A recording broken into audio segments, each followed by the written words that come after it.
Hello, and a very good evening to all of you. Welcome to the sixth episode of the South Asian Digital Travel Conversation. In this episode, we would be looking at this topic, which is normal for the supply chain. So, as you all know, supply chain is the lifeblood of the travel industry and the hospitality beyond doubt. So, on today's panel, we have four distinguished guests who represent that segment of the industry. To introduce them to you, first of all, it's Mr. Amir Mansoor, who's the managing director of Lilly F&B. Mr. Amir is the managing director who has been an accountant and a professional tennis player turned businessman. He is a pioneering entrepreneur who has made Lilly International one of the leading businesses in the Maldives. He holds advanced academic credentials on several management programs, including higher diploma in directorship from the Singapore Management University. With leadership of Amir, today Lilly International stands with integrity and dedication in meeting the needs of its valued stakeholders. Amir is also the owner of luxury resort, The Standard, Kuruvali, Maldives, KPM, Liverboard Fleet, and major franchisee food outlet brands like Secret Recipe and Mary Brown in the Maldives. Next is Mr. Ali Ihusaan. He's the Chief Executive Officer of Happy Market. Mr. Ali started his career as an Army officer in the Maldives National Defense Force. Following graduation from the U.S. Military Academy at West Point in 2010. After his service, Captain Ali resigned from his post at the Maldives National Defense Force and joined the private sector and took over Happy Market. As its group CEO, he has a master's in business administration from the Nanyang Business School, Singapore, a Bachelor of Science in Information Technology, and a Bachelor of Science in Defense and Strategic Studies from the United States Military Academy. Then we have Mr. Kurian Jose, Chief Executive Officer, Meron Group. Mr. Kurian plays a key management role in the Meron Group. As the Chief Executive of the company, his efforts are far-sighted and his vision has taken the company to a new height. His forte lies in market development, especially exports, raw material imports. A frequent traveler, he visits many countries in connection with market development and raw material procurement. That has helped him understand the dynamics of his business and the market trends. He is based out of Cochin in Kerala. And we have, last but not least, Mr. Pratik Iyer, Director of Vikas Laboratories. Pratik is the director of Vikas Laboratories, a long family-owned business. Vikas Labs has been a leading manufacturer of personal care, guest amenities for individual heritage properties to leading global chains.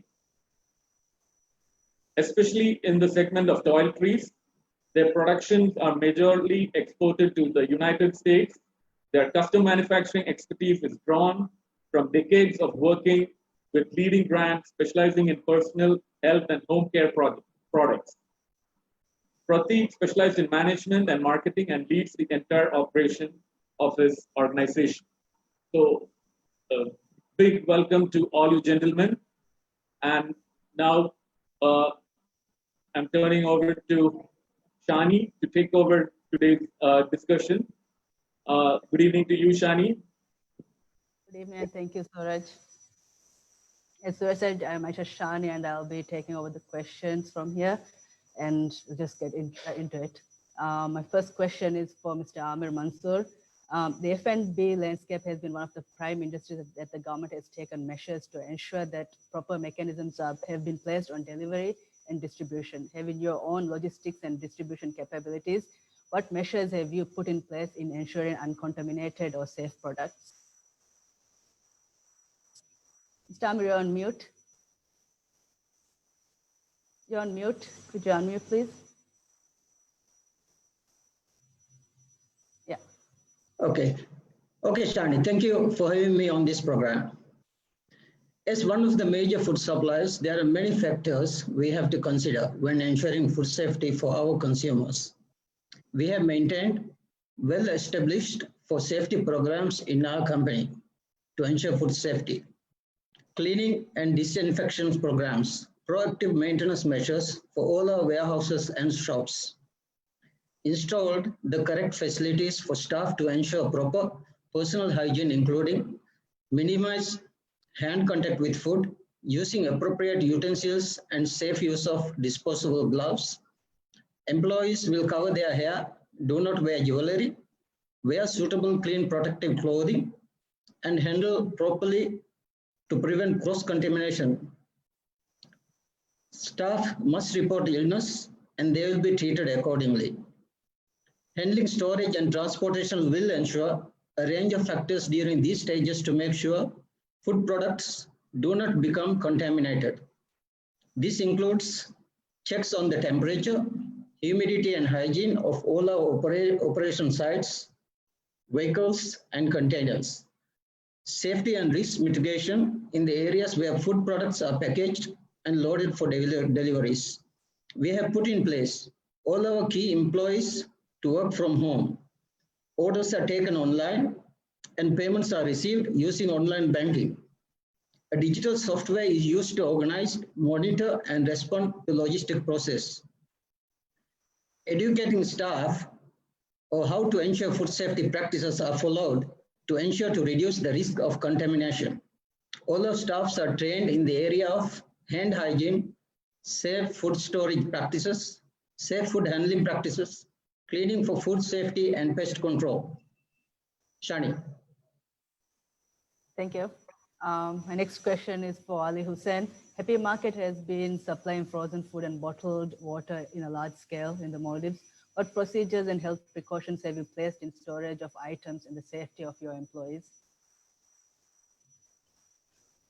Thank you, Shani, and thank you, the professionals who have joined along with me. And thanks to SATA for putting together such a great webinar. Yeah? In terms of force protection, this has been one of the key things that we have focused from the day one of our the issues that we have started facing due to COVID-19. I think me being having prior service in the military, the force protection measures for sure was a personal key interest also for me, not just from the business side. So prior to lockdown, we did ensure very intensive social distancing, hand hygiene, and also we conducted specific self-awareness programs related to COVID-19. So our staff and junior staff and the senior staff will be more aware of what they are heading into. During the lockdown, we divided our entire team into basically 3 segments. One of the teams is staying at home fully and functioning from home. The other team, they come visit the office, and then on and off, they come and visit, and then they go back and stay at home. The rest of the team, including myself, we stay camped inside our offices and warehouses to ensure that the physical movement of logistics happens on time and the safety measures and precautions are being taken in order to make sure that the staff as well as the products are in good condition and safe condition. We did maintain the staff in a way that we segregated them by sections. We allocated them separate toilets. We allocated them separate dormitories or sleeping areas, and ensured that there was no cross-contamination, although even one of the staff comes out turning positive. We increased our disinfection capabilities specifically for COVID-19. We had mandatory hand wash and hand hygiene calls throughout the day. We had mandatory temperature checks every 8 hours. And as and when, if we see any hikes in temperature of any of the staff who are involved in the supply chain, we try to pull them out and try to keep him on a company isolated facility, which is essentially a 7-room guest house that we have hired for this process. We do have mandatory breathing exercises every single day to ensure that people are confident and people do know that they are also in good health at that point in time. We procured specific PPEs for these purposes and did ensure that the staff were adhering to the standards of wearing those PPEs and making sure that they take care of themselves. We established specific procedures for resupply of food to internal operations and the sustainment of staff and logistics teams in wherever they were. We had 100% access control within our warehouses and primary installations, so that outside and inside logistics people and movement doesn't get mixed up. In case of there was necessity for switching back and forth, we did have proper infrastructure and also procedures to ensure that disinfection was done properly. And lastly, we had continuously, our leadership has been with the teams to ensure that the human factors of these issues, especially pandemic, were being taken care of. People were attended to, people were cared for on the right time. As far as storage of items goes, both our manufacturing side in terms of live water and the logistics that we provide in terms of Happy Market goods and supplies, we do adhere to the standards of HACCP and also to the standards of ISO. So we already had some of the standards in place. We just needed to make sure that extra precautionary measures were taken to ensure that the separation of people and goods were being done properly. And in times of contact, there was proper safety measures taken. Lastly, we had an absolute physical barrier between our non-essential staff and the goods that we provide to our customers. So those barriers ensured that we maintained our goods in a secure condition until we get it delivered to the right consumers and customers. So those were generally the things that we have done in terms of both force protection and also storage of items. Thank you. Thank you, Ali. Now, Kurian, as a producer and manufacturer of food items, what new measures have you embedded at the production facilities to cater to the new norms? Kurian, you're on mute as well. Okay. Yeah. A very good evening to all of you, and thank you for inviting me for this webinar. Yeah, we are the largest manufacturer of agar-agar and different natural biopolymers in India. And as you know, agar-agar is a vegetarian substitute for gelatin, and it plays a very important role in the food and confection industry. So as part of now what we have given proper training to all our staff and workers regarding the importance of maintaining proper hygiene, both at home as well as at workplace.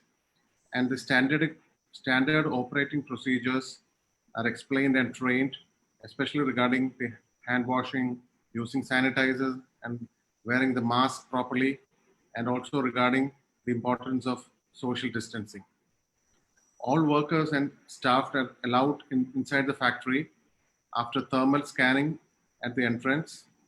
And as soon as they enter, they have to wash their hands and use sanitizers before they enter the facility. Sanitizers, washing facility, and disinfectant floor mats are kept at each entry point of departments, and SOPs are displayed at every point. All wash basins, soap, and sanitizer dispensers are pedal operated in order to avoid contact with hand.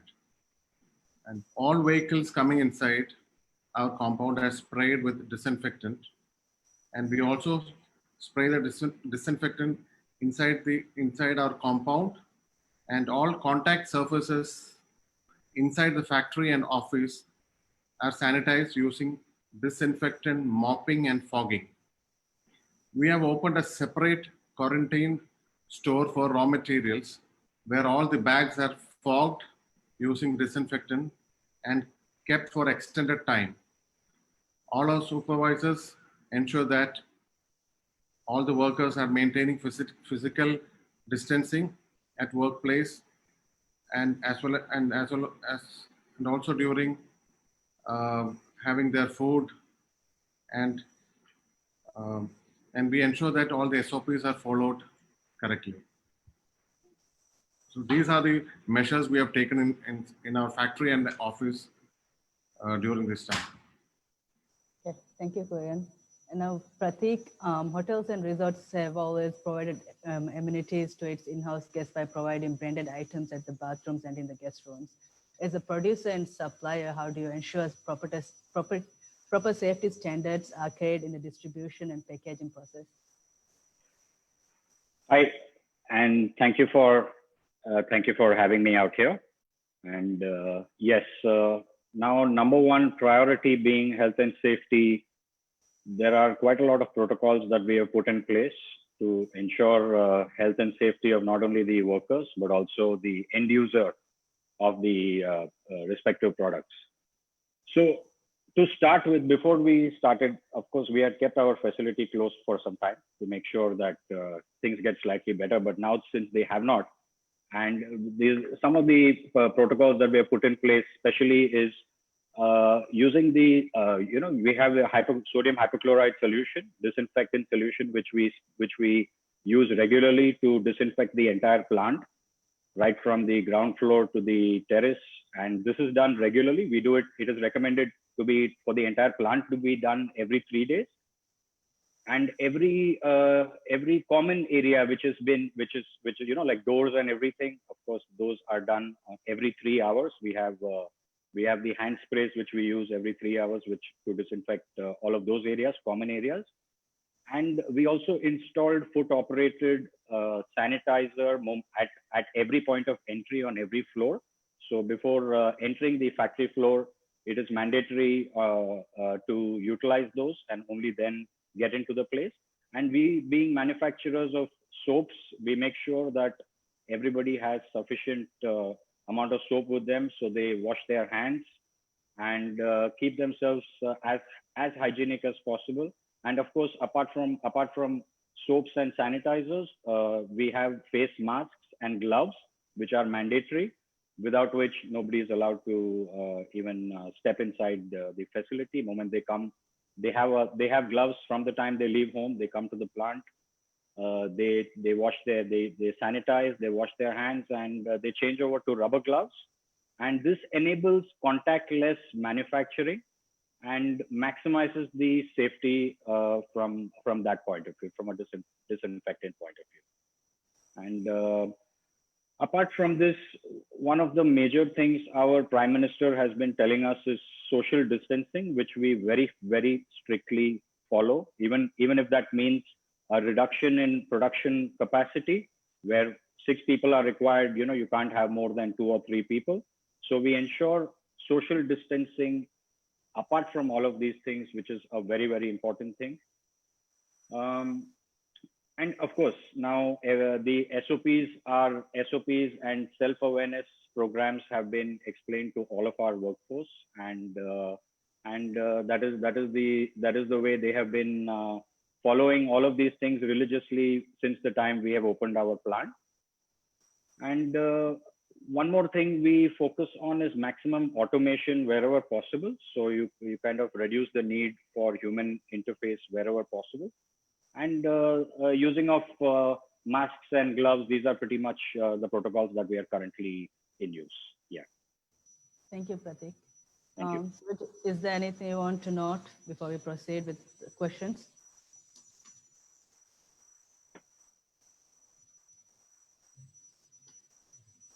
Yeah, hi, sorry, is that for me? Now, Suraj, is there anything you want to Suraj. note? No, it's okay. Please carry on. Let's keep the conversation rolling. They're pretty much very, put it out there what exactly they're doing. It's really heartening and very positive to see industry leaders like really giving due care and utmost importance for safety and health of their clients and customers. So yes, let's keep the conversation rolling, and then let's hear more from them. Okay. So Amir, my next question is for you. Resort supply is a heavy process of logistics which involves multiple touch points. How do you foresee the changes in the requirements and packaging?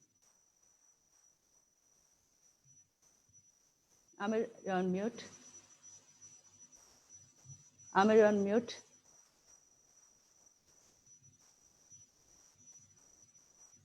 Yeah. Can you hear me now? Yes. Okay. I said, due to the geographic settings of the mold is one of the biggest challenges has always been the logistics of delivering goods, including fresh food ingredients. Getting goods down to the capital city, Male, via air freight and sea freight is quite easy. But the transportation of goods from our warehouses to the resorts has been very challenging. If the goods are not properly packed, protected with waterproof packaging, the standard may drop from being directly exposed to sun. Food ingredients from greens and expensive from meat items, the challenges is even bigger. With our tourism has been spread to all regions in the Maldives, items are transported all the way from Mali, and we want to ensure that goods are in good quality by the time end consumer receives. Again, in a country like Maldives, where very few things are grown, operating a world-class resort is not an easy task. The ingredients are carefully chosen and present into a fine dining tourist, enhancing the good quality. In partnership with the tourism industry, the commitment in keeping the food supplies fresh, maintaining the safe standards, implementation of good practices are developed within the industry. Your question with regard to the packaging, I would say that this pandemic is having a huge impact on perceptions in packaging. At the beginning of the year, concerns around ocean plastics, environment trade-offs, challenging recycling economics dominated headlines. But then the pandemic took hold, and packaging has since been seen as a key tool to ensure health and safety over here. It's very clear that the value of packaging is now more recognized. Prior concerns haven't gone away. During this great pause, we must reflect and ensure that the packaging value chain offers even more value to our environment and society. I still believe we should follow the famous talk about 4 ways of packaging value chain. It is so-called design, produce, distribute, consume, and recycle, which is likely to change post-COVID-19, and how we can prepare to help create a more robust future. Thank you, Shan. Thank you, Amir. And now, Ali, procuring items will be a huge challenge in the future, especially with the measures that need to be implemented. There could be insurance in handling overheads. Are we going to a complete overhaul of the pricing? Ali? Actually, great question. Even now, we do foresee the challenges ahead in terms of the increased cost of the products, especially when we try to go for international procurement from countries who are still at the peak of dealing with COVID-19. There have been already disrupting challenges in the shipping industry, challenges in terms of logistics across borders within the countries and logistics cross borders between countries. All of these things add cost to this process. So in short run, I believe companies do have a social responsibility to absorb some of these shocks without passing them down to the communities, because even the communities themselves are suffering at the moment. So I believe in the short run, we as companies have to go very strong into active purchasing and cost management, which are directly involved with the procurement process. At the same time, we have to maintain operational flexibility that will prevent additional costs being incurred on the product. Rather, it will be deferred to another set of expenses that we will be able to save in other means. So at the end, the company will not be required or forced to increase the prices in the short run. But for sure, in the long run, the things will be different. Additional cost is unavoidable because insurance charges, the charges that are involved in logistical operations within our borders in the Maldives or across the international borders that are going to be very costly due to the added features of safety, added precautionary measures, added preventive measures, added quality assurance measures. So all these things are going to cost us tons of money that is going to directly be added to the cost of the products. So how do we define this? I believe we as companies should consider an option where we might have to minimize profit from the margin of products. Rather, we should think about revitalization and re-engineering of our processes and to make money out of those processes, and at a very minimum pass along the cost into the products. I would say we have to restructure the cost of different products across our product categories so that we don't pass high prices towards basic goods, rather pass a little bit of high prices towards the luxury goods that we sell, and provide the basic goods in the most affordable prices possible. But the question whether or not the prices are going to increase, at the moment I see definitely it will increase, but it's how we as business leaders, how we define, how we take this challenge, and how we manage these costs, whether we pass it on to our customers or whether we change the way we operate and try to manage this. But for sure, some of the goods, there is no way that we will be able to do that. We will directly be able to be passing those prices down to the customers. However, as like I said, we have to re-engineer, we have to think of new ways to try and see if we can maintain the cost in the market. Thank you, Ali. Now, Korean COVID-19 has already impacted the purchasing process a lot. Individuals and agencies have taken the initiative to favor online platforms and doorstep delivery. What policies and measures have you taken to support the new demand? Yeah, we are seeing a big shift in the purchase norms, and people are shifting to online purchases so that they can get their goods delivered at their doorsteps, and they need not go out to buy their products. So our products were already listed on Amazon, Flipkart, and various other online platforms. And post lockdown, we are seeing a significant rise in the sales or online sales. And now, and we have started a new e-commerce site to use this take advantage of the situation. And we are seeing a big shift in the purchase pattern. The online sales are really increasing. And so we are focusing more on digital marketing than the print media. And the results are really coming in. So we think that, I really feel that the online sales is going to really boost up. And so that will be the new norm, at least till things settle down. Thank you, Kurian. And now, Pratik, you're the director of Vikas Laboratories, and I'm sure you're getting a lot of inquiries from hotels across the globe on the immediate changes. Are there any specific requirements from different regions like Europe to America or other Asian countries? Right. So we have been for the last this pattern for the last probably 3 to 6 months. A lot of the properties in all over the place, so whether it's Europe or US, they have been wanting to shift to multi-use dispenser pumps with bulk filling. Obviously, this reduces costs, and it is also a little more biodegradable an option. But keeping the present circumstance in mind, multi-use packaging may not be the safest way to go forward. And I feel at least for the next 6 to 12 months, or maybe even longer, single use is still the way to go forward, because it would be a lot safer, and perception in the minds of people of safety of using a multi-use product would definitely play a crucial role in selecting whether they would stay in that property or not, because these are essential goods, and everybody is going to use them.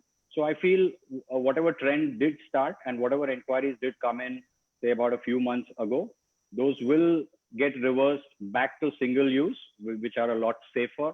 So single use sachets for liquids, shampoos, and lotions, and same with soap as well. So that would be that pretty much is what most people right now are probably going to continue to use, at least till this entire epidemic is long past us. It would still be much safer for all properties to continue to use single-use items till the minds and perceptions of people related to multi-use products change. This would be the better way to go forward, at least from a safety point of view. Yeah, but there was a time for reusable and green product manufacturing. So are we seeing the era of health and safety cautious production, Pratik? Yes, green is the green initiative is something that we have all been working along with our suppliers, all the packaging vendors and suppliers, especially for things like soaps. We have already developed. We were one of the first companies in India to make paper wrapped soaps. So which is which takes care. So green initiative. There are two methods. One is you can either completely make do without the packaging by using dispensers and refillable liquids, wherein you reduce the waste. The other way to do it is to go with the biodegradable packaging, which is really something which a lot of our customers are asking for. They don't mind paying extra for it because not only is it single use, so from a hygiene point of view, it scores very well. And also from a planet point of view, because plastics have been known to be thrown all over the place rather than being handled in the right way. Actually, plastics is not really the major problem. It's the problem is disposing it off properly and having the right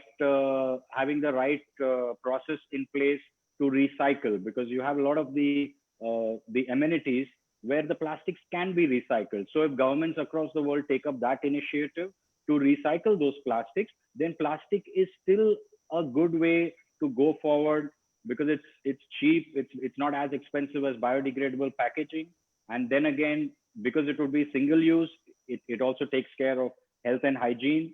And yes, I definitely feel biodegradable is definitely something need of the hour, but single use biodegradable would be something that would work for a good amount and long time to come.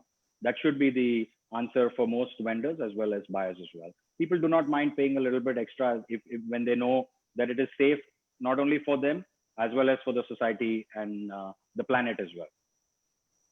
Okay, thank you, Pratik. My next question is for Ali. COVID-19 may be the catalyst for companies to revisit their global supply chain strategy and accelerate the adoption of digital supply network models and capabilities. How long do you think it will take to adopt these capacities? Great question. So I think currently, if you see, Maldivian companies have been already in the process of shifting towards DSN. The digital supply networks and the entire overhaul of supply chain for sure is a mandatory requirement at this point in time, because the next growth area, as we see for the businesses, is going to be how well we manage these supply chains. Now, starting from the sales and operations efficiency to customer-centric focus, and especially integration of the whole logistics system, inventory management, post-sales, and the most critical of all being the analytics. I think some of the ERPs out there are already integrating most of these components into it, but holistically, starting from the origin of goods all the way down to the end user, I think it's a question which needs to be taken as an ecosystem. So companies are doing what they can to provide those customer service platforms at the moment, to provide the management of the products within the warehouses, to provide the procurement process online. All these things, I think, at the moment are independently done by most of the companies. They are not integrated, and the limitations are also quite there. Part of the limitation is the social barriers that we face in companies. For example, the resistance to change is there. Letting go of staff, obviously, in future will be a requirement if the entire supply chain goes digital. At the same time, the entire ecosystem, starting from our producers all the way to customers, everybody's shift towards the digital networks is going to redefine the timeline itself. But obviously, there are technical barriers, especially in the Maldives, where the design and providing of IT solutions is still quite ad hoc and limited, at the same time very expensive too. But I think in countries like India, if we reach out, there are solutions that we are able to integrate and then take the whole thing to digital. For obvious reasons, the cost will always be considered if any company is to shift entirely to DSN. So to answer the exact question, I believe already parts of the system are moved online and digital, but companies are in the process of developing. In the next maybe 5 to 6 months, a lot of companies are going to find IT solutions and move their supply chains to digital. But I would say it will take at least a year and a half or two for the entire system, starting from A to Z, to be on the digital service network. But I believe the entire supply chain audits, the entire supply chain restructuring is already ongoing in many of the companies, including ours. So we will see the shifts very soon. But to be exact, I think as a timeline, it makes practical sense to say, and it's safe to assume it will take at least in a year and a half or two to shift fully. Okay, thank you, Ali. Now, Kurian, given the extended closures and delays in getting workers back to plants due to the health quarantines and travel restrictions, production is restarting at a much slower pace. Though domestic travel is open now, how do you foresee international trade? Kurian, you're on mute. Yeah, sorry. During the first phase of lockdown, we had lost a lot of working days, but now we are running 3 shifts with, of course, limited workers, and we are trying to make up for the lost production days. So what we have done is that we have arranged accommodation for all our migrant workers very close to our factory, and we provide with the transportation to the workplace and back, and so that the production is not disrupted. And during the lockdown also, we were maintaining all the workers so that they didn't have to go back to their native places. And now we are working 3 shifts, and so we are getting back to normal. Now the logistics and the shipping is back to normal, and we are not having any problems regarding export shipments. But there is we are facing challenges with the air shipments, because due to the limited flights available. So at the moment, we are only able to rely on the sea freight shipments. And so we are getting back to normal slowly with related to our export shipments. Okay, thank you. Amir, you have been in the industry long enough to comment on the economic impact of COVID-19 on the F&B industry. For the common man, F&B has never been hit, so it's like the safest industry. What are your thoughts on these comments? Amir, you're on mute.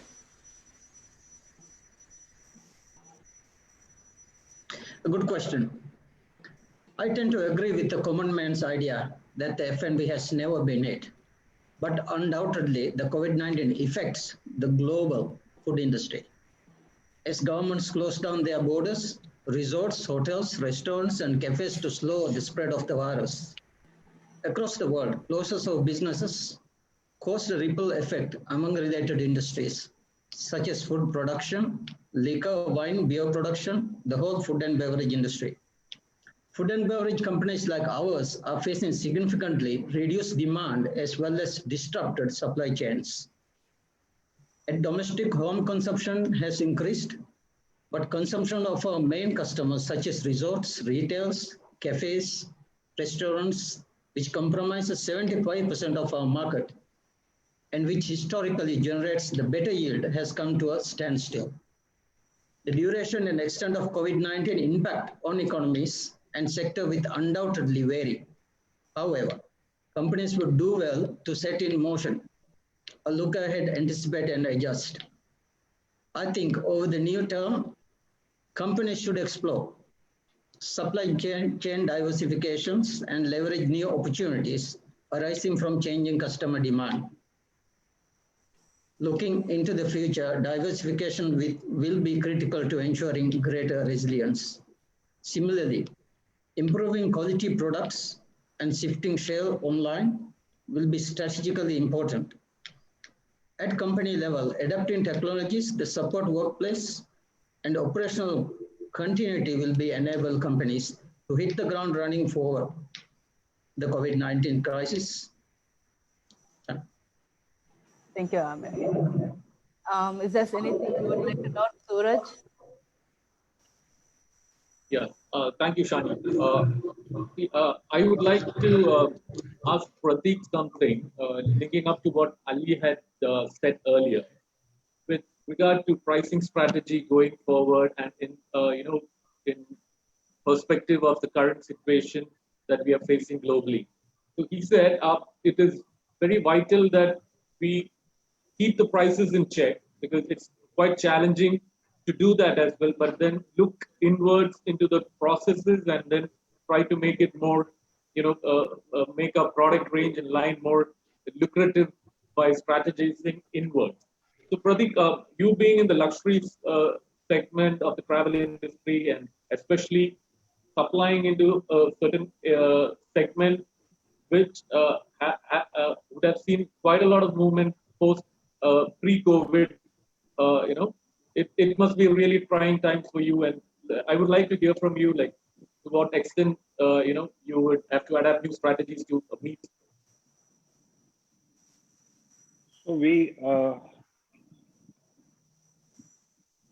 So yes, there have at least in our, am I audible?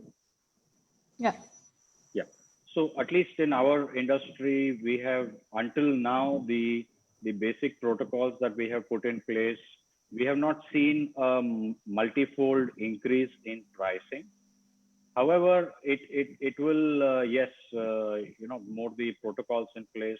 There are very marginal increases, and like one of our friends just discussed here, as a manufacturer, this is the time for us to not look at margins as much as making sure at least, people who are in the essential commodities try to help out as much as possible. And unless it is a multifold increase, which a business cannot afford to digest and would jeopardize putting them into losses, yes, a manufacturer can definitely absorb a few of the increases and pass on whatever little if need be. And I feel that would be the best way, because yes, it's testing times for all, testing times for businessmen to keep their factories open and pay salaries in spite of no work going on. But yeah, but that businesses must take up as an initiative by themselves, because they've been doing business for years, and I'm sure most of them, like us, can support our workers who have supported us, who have been part of our growth. We should support them, and that's how we have not added. We have not really put on the cost to our buyers, at least for now. And we are more than happy to contribute with whatever savings we have, and I'm sure most businesses that have been doing well should invest a little bit of their finances as well, to make sure that the costs are in check and it doesn't get passed on as much as possible. Like I said, every business might be different. Different businesses work on different margins. If one is comfortable, they must help out wherever they can. Cannot expect the government to do everything. I'm sure most businesses should do as much as possible to try to help out the community in general. This is something I certainly believe in. Thank you, Pratik. Mr. Ali, coming to you, what do you think is the most challenging phase the F&B segment would have to look into post-COVID scenario? Okay, so I think Mr. Amir also have alluded to the fact that the distributed nature of the geography of the Maldives puts itself severe challenges to especially food distribution companies. We have heavy human capital with us. We have significantly large storages, moving pieces, All of these are exposures to risk, especially in a designed scenario where the virus which we have uh, is not a very friendly one. It is quite naturally spreading across the board without us knowing. So for us companies which have such heavy human capital, and unfortunately we are not also able to work most of our staff from home because most of these staff are involved in logistics. So I think the biggest challenge for us would be to redefine the catchy word, the new normal, for us, which in fact has to be the past also. You can't really uh, differentiate, or you can't really change the way you take a piece of good to your customer. It just physically has to move from point A to point B. The challenge here is to do it so in a way that the customer doesn't lose trust on you and your goods. At the same time, your staff will have 100% confidence that he or she is in a safe environment to be able to do this, and to be able to do this consistently. So I think for us, the biggest challenge ahead is to adapt to this scenario where we have to live with the possibly we have to live with the dangerous environment where the virus is out there, and we just have to expose ourselves, our staff, to it continuously, and to maintain that costly dynamic environment of making sure that everybody is safe. That will be the biggest challenge for us. And at the same time, supervision of operation is going to be a huge challenge for us, because while we try to utilize the minimum staff, we always think that the supervisor or the leaders in charge of different warehouses, different operations, logistics teams, they would always be considered as a person who could work from home. But no, we can't. Those people are the essential people who are going to ensure that the staff are safe. That those are the people who are going to ensure that the processes are being implemented well. Those are the people who are going to be asked to ensure that we maintain the faith between our customers and the products and the company. So unfortunately, those staff who think they can work from home, they really can't, because they don't carry the items, but they still carry the burden of responsibility to ensure a safe environment for the staff and for the customer. So I think that defining that would be the hardest thing, and then to adapt our staff and to, as a company, to gain flexibility and confidence of operating in this environment would be the hardest challenge.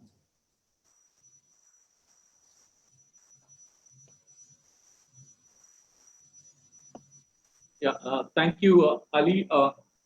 Korean, you being in the international market and one of the major suppliers of your product across the globe, what are the challenges you face in terms of transportation and freight? Like, is everything okay with the shipping or air cargo? Are there any new challenges that have cropped up, in this scenario of the pandemic?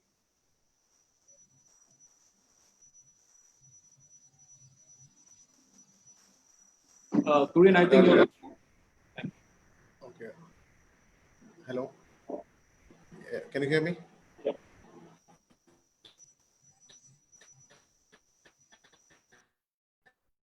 Yeah, the biggest challenge we are facing because as all the flights have not started operation, the air freight charges have increased by almost 4 to 5 times, which has become very, very expensive for the buyers. And so most of them have to rely on the sea shipments, which obviously is not possible for the small shipments. So that is the biggest challenge we are facing. But as regards sea freight, there is no problem because everything is back to normal. The only challenge now is regarding the dispatch of original documents. And now, with the help of almost all the governments, different countries have started accepting copies of documents for clearance of goods. So that way, uh, without sending the original documents, we are able to clear the goods at every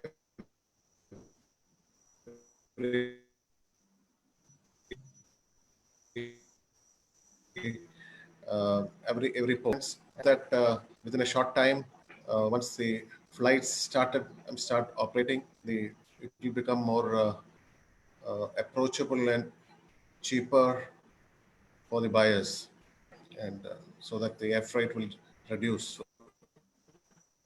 again back to normal. Thank you, Kurian.